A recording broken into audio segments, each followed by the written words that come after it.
Welcome to our clients and friends around the United States and around the world. I'm Dennis Stearns, your host for today.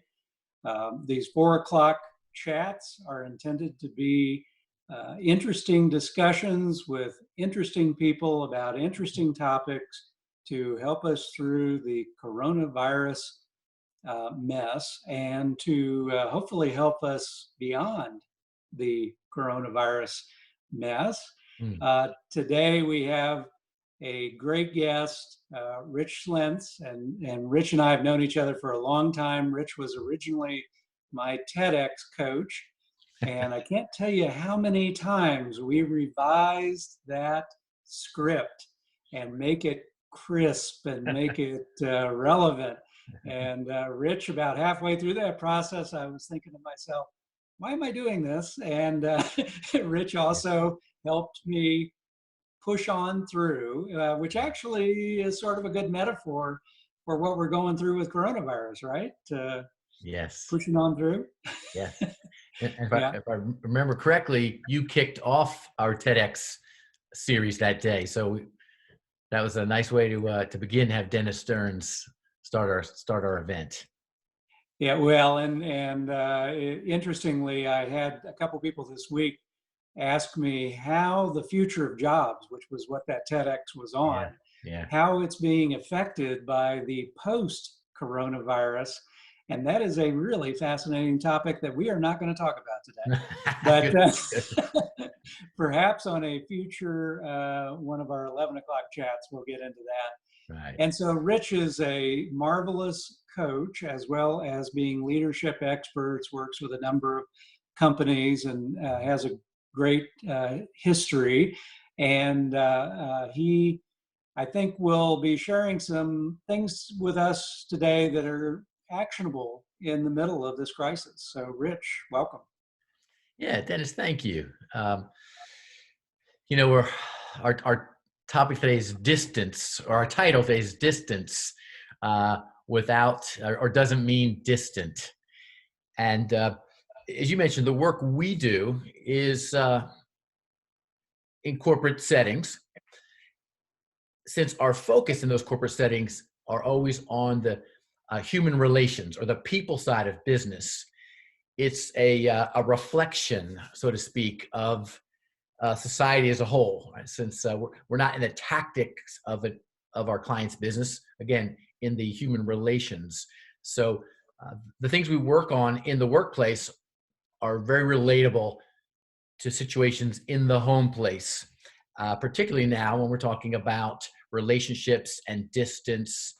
And one of the things we've seen over the years in workplace settings is that physical proximity doesn't necessarily mean personally close.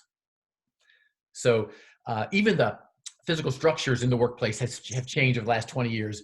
Gone are offices, and we have this open workplace, these pods.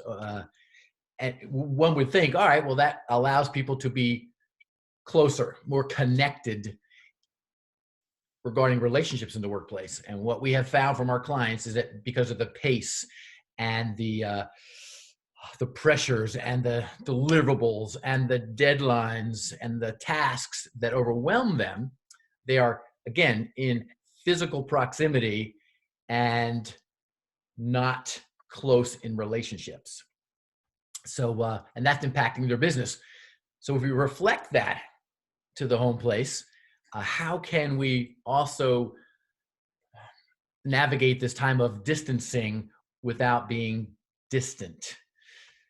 One of the examples in the workplace we heard a few years ago, we were with some managers and talking about this conundrum. All right, your teams are close, physically close, proximity, and the relationships though are not strong.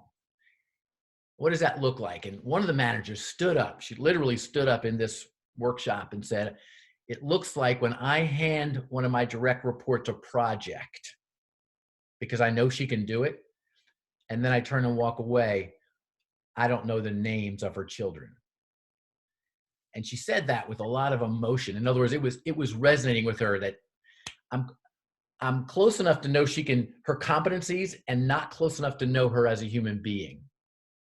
So, and again, and that was impacting their work production. So if we take that to the home, and we call that knowing about without knowing. So Dennis, I might know some facts about you and not know you. Right? I might not know about your two daughters, and I might not know about your love for chess, and I might not know about your creative side and your writing. Right? So I can know facts about you and not know you as a human being, and that's going to impact how close we really are emotionally and personally. So in the home, it could look like this. My youngest daughter, when she was a senior in high school, was on her way home from school. She called me on her cell phone. Dad, when I get home, will you consider something? So I paused. I'm like, it depends. Yeah, that sounds like a bit of a setup line, right? Yeah. My second one. So, they're more strategic than the first ones, right? So the answer was, it depends. What are you referring to? And she said, typically when I get home, the first things you say to me are about how much homework I've got to complete, what needs to be done in my room, what needs to be taken care of in my room, when dinner will be ready. I'm wondering if today we can start by just talking about how our day went. So Nice. I was getting some coaching, Dennis. I was getting some coaching from my youngest daughter, who was recognizing that although we were living physically close, in other words, physical proximity, we're in the same house, she was bringing to me an issue of emotional distance, right? That was impacting our relationship. So again, work reflects home, and home reflects work when we consider the human relation aspect. So again, I had created distance in my home by focusing first on the process of living and not the human relations of living. And that's something we want to consider now as we are what's the phrase again?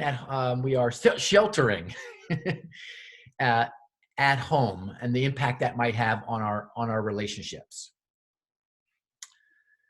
Yeah, and I will interject here, Rich, for our audience. Rich has been phenomenal speaking in front of large groups of corporate execs and boards of directors and varieties of different people. But this process we're going through on Zoom, I mean, just having the camera, you don't have somebody that you can connect with. Oh, yeah. And that'll energize you, that you're looking in the eye in terms of our audience. Yeah. And that's really a challenge for you, right? Yeah. And it works really well with the phrase distancing without being distant. So yeah, how can I generally the eyeballs and the reactions are just a few feet in front of me, and then and since we communicate non-verbally, there's a conversation going on with me and the audience, even when if it's more of a presentation. If it's a facilitation, then the whole conversation is generating energy and connectedness. And yeah, and we're doing work like most people are now virtually, and using the video as a way to at least make eye contact and try to prevent the distance from being distant. Yeah. So a question might be, okay, so that's the conundrum. That's the challenge we're facing in the workplace. Physical proximity does not mean closeness, and in the home now, we might have more physical proximity. How do we make sure that the gaps aren't there? How do we make sure that the relationships are strong and solid? So where does that begin? And that journey begins where all good journeys begin, with me or with you. We we can't outsource this one. So the Lao Tzu says it like this: mastering yourself, right, is true power. And so the solution we're talking about is the solution that begins with myself and my role in this. I think about a forefather of professional and personal development, Jim Rohn, who said, work harder on yourself than you do on your job. Now, when we share this with our clients in the workplace, it sounds a little bit anti-organizational. Wait a second, work harder on yourself than you do on your job, until we pause and say, reflect, what's the wisdom here? And it's easy to get. If I work on myself first, then my job is a beneficiary of that, right? My performance, my impact improves. So if we would take that same quote and transfer it, reflect it to the home place, it might sound like this: work harder on yourself than you do on your spouse. Work harder on yourself than you do on your children. Work harder on yourself than you do on your neighbors. And the benefit is the exact same. A better me is a better partner, right? A better me is a better parent. A better me is a better neighbor. So this journey starts with first making sure that I am growing and developing, and I understand my role in these relationships. Well, and I think that came home to roost, Rich, with me earlier this week. I was talking with a leader of a company, and he was talking about how it was great to be home. His daughter from college came home for spring break and never left. And then he's got an 11-year-old as well. And he says, it's great to be home with the kids and, you know, kind of connect with them at a different level. But after a while, I realized I was trying to almost micromanage them a little bit. I didn't know how to manage my own household. You know, I could manage 500 employees. Yeah. So, yeah. I would say that's great awareness. That's great self-awareness that he's figuring that out. It took my youngest daughter to help me gain some awareness as I was behaving. Yeah, I think it was his 19-year-old that that helped hold up the mirror and say, Dad, let's connect this at a different level. And oh, by the way, some days we just need privacy. So. Yeah. There's could be some powerful truths at home that sometimes people at work, we might not receive at work because some people might feel fearful. There's generally less of a fear factor at home. I remember my youngest, who also said to me one time with a curious look on her face as I was going through what might have been a home lecture, and she paused and said, "People pay you to talk?" I couldn't get mad, and it made me laugh. Then I sent her to her room. But yeah, good. We can get some powerful truths at home if we'll be willing to receive them. You know, good grounding can occur there. Yep. So if we steal a quote from thought leader Seth Godin, he says this: most people want more authority. We can get more done when we take responsibility. So this idea of starting with ourselves, the cool part about this is we don't need authority. Authority is something you have to wait for. It has to be given to you. Responsibility is something we take. So we can take responsibility for our own role, for our own development, for our own learning, for our own skill or lack thereof, in how we are leading our homes as well as our workplace. So the question might be, what are we taking responsibility of? And really, we're taking responsibility for ourselves. And in that case, we're taking 100% responsibility for ourselves. And the challenge is, and there are some blocks here that can kind of get in the way from us taking responsibility for ourselves. And one is distractions. And that is believing that we actually have responsibility in other areas or over other people. Maybe a better word might be influence. We do have influence over people and things, not responsibility. I had to come to grips that I have never had responsibility for my daughters.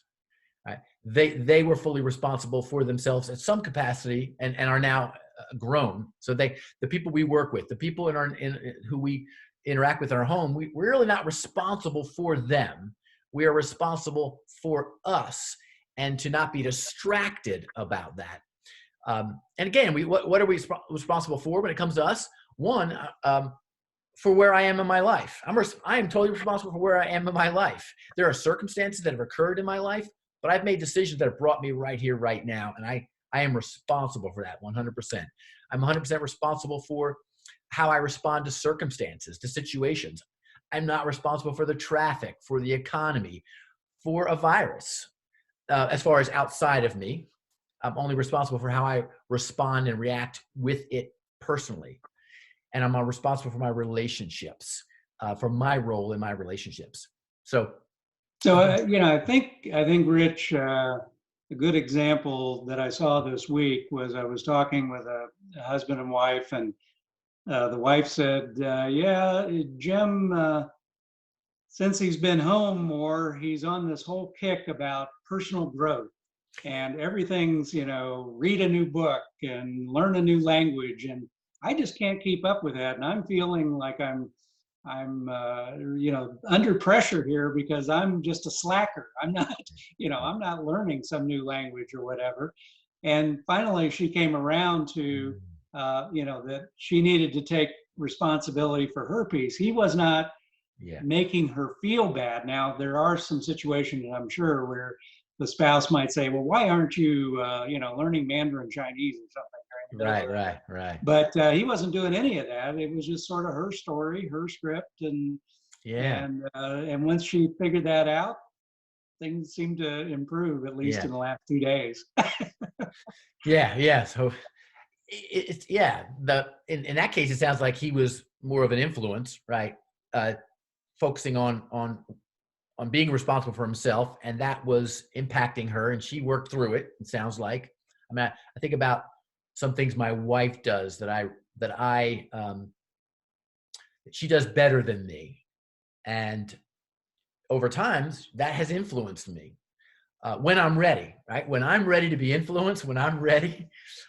We have two adults who are 100% responsible for each other. For themselves, and that can be. It's easy for us to get distracted again of what we're responsible for. And that's a big trap. We can spend a lot of energy and a lot of effort focused on the things that we have no control, or the people we have no control over. That's one. The other two are blame and excuses. These are traps. Distractions, blame. That is blaming myself or blaming other ones. There is no learning in blame. Right? If I'm blaming someone, I am not in a learning state. I'm not in a growth state. I'm stagnant. At best, I'm stagnant when I'm stuck in blame. Same thing with excuses. So distractions, blaming, excuses are all traps that prevent me from being responsible for myself wherever I am, right? Wherever I go. So again, we're talking about closing the gap between ourselves and others during these times, and making sure that distance doesn't make us distant. Last thing we're going to look at here is really a practical tool that once I recognize I want to improve relationships or strengthen relationships, and once I recognize that my role in this is me, I'm 100% responsible for my role in it. Then I can consider, how am I going to apply this? First, the cool thing about work and home is that it's a great place to practice.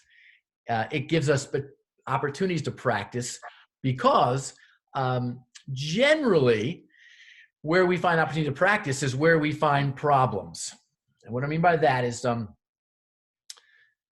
problems or challenges. In this case, let's talk about people. So we'll call them people problems. That's how we're labeling. There's people problems in our lives, at work and our home. There are people who are challenging for us, and oftentimes those people problems are patternistic. In other words, they've occurred. This is occurring over time.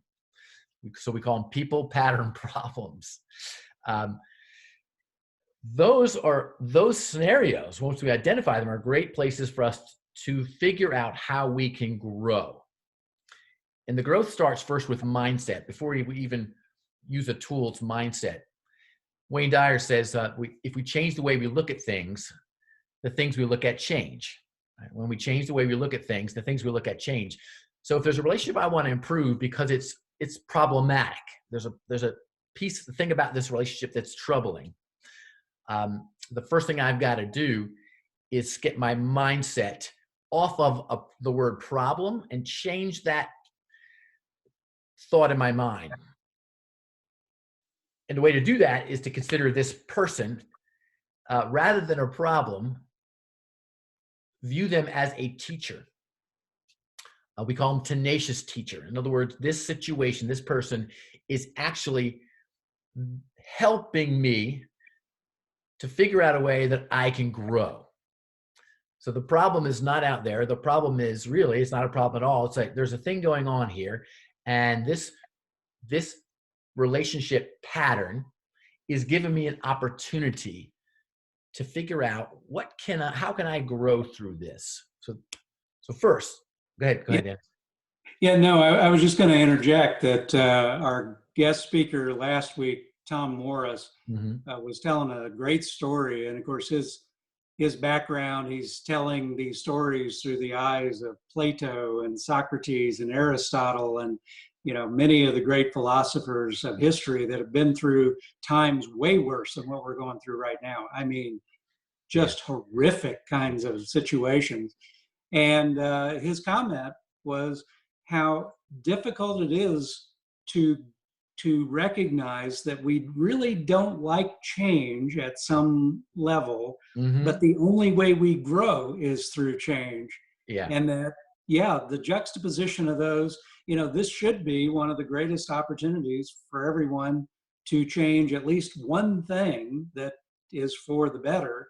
And yet some people are really chomping at the bit to, again, point out, how maybe the kitchen could be rearranged or other kinds of things. So I like this concept of the tenacious teacher. Yeah, and it's like you mentioned, it's not change. It's the lens in which we view change. So it's the same thing with stress. Stress is not unhealthy. It is our reaction to, it's our perception of, and then our reaction to stress. A stressor is not negative. Because you and I could look at the same stressor and one of us could have a negative response based on the lens in which we see it. We see it as a threat. The other one of us looks at that same exact stressor and sees it as a challenge. So it starts with mindset, and how I react to that stress is contingent upon the lens in which I view it. I view it as a threat, then I have a fight or flight cortisol response. If I view it as a challenge, then I have a curious. What can we do here? What resources do we have available? Who can I look to help me with this? Yeah, and Rich, I don't know if you can lean into this particular issue, but we've seen a number of clients who are really missing true human interaction. Just sit and Zoom or the phone isn't doing it for them. They miss sitting down and having a cup of coffee with a friend, or sitting around and talking with their guy or girlfriends, and they feel like their creativity, their ability to lean into anything positive is kind of getting crushed by some of that. You're a people guy at heart. How are you dealing with it?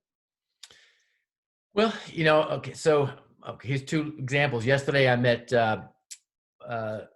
my college roommate. The label of best friend would be given to this man, and we have monthly lunches. And where can you have a monthly lunch now? You can actually go buy food. So yesterday we went to Whole Foods. We waited in line. We bought a sandwich, and we went and sat on the bed of his pickup truck. He runs a nursery and gardening center. So we sat on the bed in the parking lot. Beautiful sunny day here in Greensboro, North Carolina. sat on the bed. We were appropriate distance, but we shared some space. And this morning, Friday morning, I meet with two other gentlemen. Generally, we meet at a coffee shop. Can't do that anymore. So we actually put our cars in a triangle in a parking lot. They go get a biscuit and roll down our windows. And we have our cars in a triangle, all windows down, speaking to each other for an hour. So, it's solution finding, right? It's figuring out, we were abiding by the law. We were technically 6 feet apart, but we were together. And when we're done, we start up our cars and we take off. Yeah. Yeah. So, we've never thought, we've just encountered it as, what are we going to do different this week? Within the realms of being safe and being thoughtful from a global standpoint, how can we also keep our local connections? Well, and I think one of the challenges that a few of our folks are having is that because of people in their family with different kinds of health issues, there's some that are on total lockdown. So while they would love to do what you did, absolutely, they're not allowing themselves that luxury right now. So in the lockdown, that means there's probably not always, but there might be a person or two locked down close to us. And in that scenario, that can be problematic. That can be, okay, I'm close to somebody, and this is challenging with this person, right? That could actually create a problem in the scenario that we're in right now. And how can we have a positive influence on the relationships that are close to us now? So these next three questions, we'll run through those, and these are the we call them courageous questions, and these are questions that we take responsibility for ourselves with relationships. The first one is, what's my role in this? So if there's a relationship that's not as good as I'd want it to be, it's not as strong as I'd like it to be, there are some problems in the relationship. Instead of focusing on the other person and the problems, again, I change my lens. I ask myself, well, what's my role in this relationship? How am I contributing to this relationship in an effective or in an ineffective way? And that's a question that we ask ourselves, we don't want to berate ourselves, our inner talk. We want to ask it with love. What's my role in this? And then once something bubbles to the top, I can then ask myself the second question, what could I do differently? Based on my role in this relationship that could be better, what might I do differently? And then finally, the highest level, the question that's really self-actualization is, how is this helping me grow? How is this person and this scenario helping me be better? Here's an example of what this might look like. And so my oldest daughter, when she entered into teenage years, so again, we're living in close proximity, right? That's redundant, close proximity. We're working in physical proximity. We live together. We've had a great relationship. I was certain that she and I would never encounter what everyone else has, and that is this teenage tension. Wouldn't you know it? She turns 14, and all of a sudden, she's a different person. We're conflict. The phrase "good morning" just creates all type of behavior, responses, and energy, and this is happening over time. So now we have a people pattern problem, right? We are not communicating well. We are in constant conflict. There is stress surrounding us, and my focus, as I'm talking to my friends, my counselors, is on her. She's changed. What's going on? She's attacking me personally. And as long as my focus is there, nothing's changing. Until one of my friends who loves me enough asked me the question, Rich, what's your role in this? I told them, shut up. Wasn't that what you tell friends who bring truth to you in love? Then I had to listen and ask me again, no, I'm not going to shut up. What's your role in this? And when I sat with that, it occurred to me, my role is I forgot. My role is I had forgotten what it was like to be a teenager. I forgot what it was like to feel so uncertain and so vulnerable and so confused. I had forgotten what that was like. And so I had the illusion that she was personally attacking me, not that she was under attack, but that she was attacking me. So the question was, okay, what could I do differently? And the answer was, I could be more compassionate. When she flares up, I could say to myself, this is not about me. This is about a girl who's at a very difficult stage in life, emotionally, physically, intellectually, spiritually. Everything's in turmoil. And she can't vent to her friends and to her teachers, but she can hear. So she's not attacking me. She's actually expressing what she's feeling inside the best way she can. And then the last question was, how can I grow from this? And really the growth was compassion. I can grow not only in compassion for her, this is also a time for me to be more compassionate to myself, which is something I hadn't done much of in my life because my programming was pretty harsh. So when I walk through those questions, what's my role in this? I'm forgetting what it's like to be a teenager. What can I do differently? Be more compassionate and then grow in that.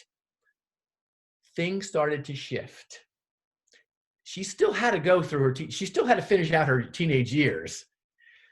Things shifted because I took responsibility for my place in that relationship. It wasn't about changing her or sending her to counseling, which is a great idea.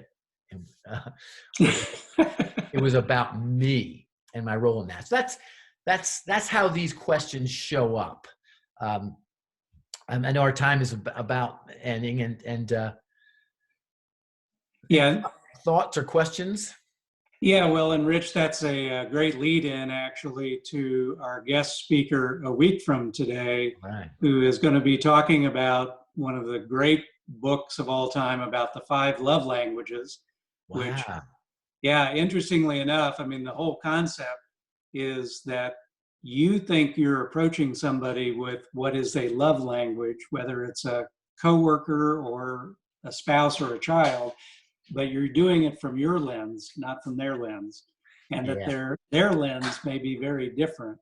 And so I first got into this when I was with the famous basketball coach who, had multiple NCAA victories, and they were using the love languages with their basketball players. And I said, what's that all about? Yeah. And so anyway, I think that's going to be a great addition to where you have left us today.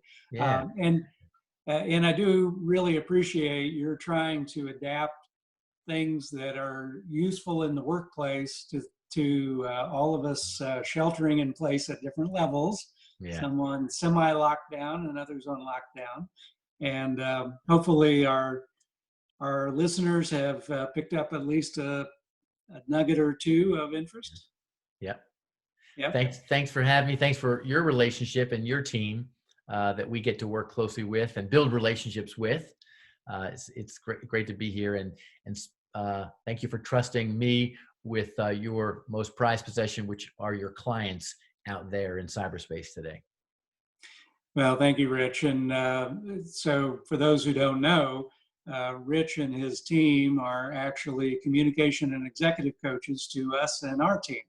So they've been a great addition to our ability to listen better, communicate better, and go for our platinum rule, which is one of our 6 core values of do unto others as they would have you do, not as you would want done. Very nice. Thank you for that. Great. And so thank you for everyone who is listening. I hope you have a wonderful weekend. Stay safe, stay sane. And we look forward to talking soon. By the way, the regular poolside chat went out this afternoon. We've already gotten some feedback on that. Would love any of your feedback for how to make either our 11 o'clock Friday chats or our 4 o'clock chats better, possible speakers, that sort of thing. Love your feedback. Thank you.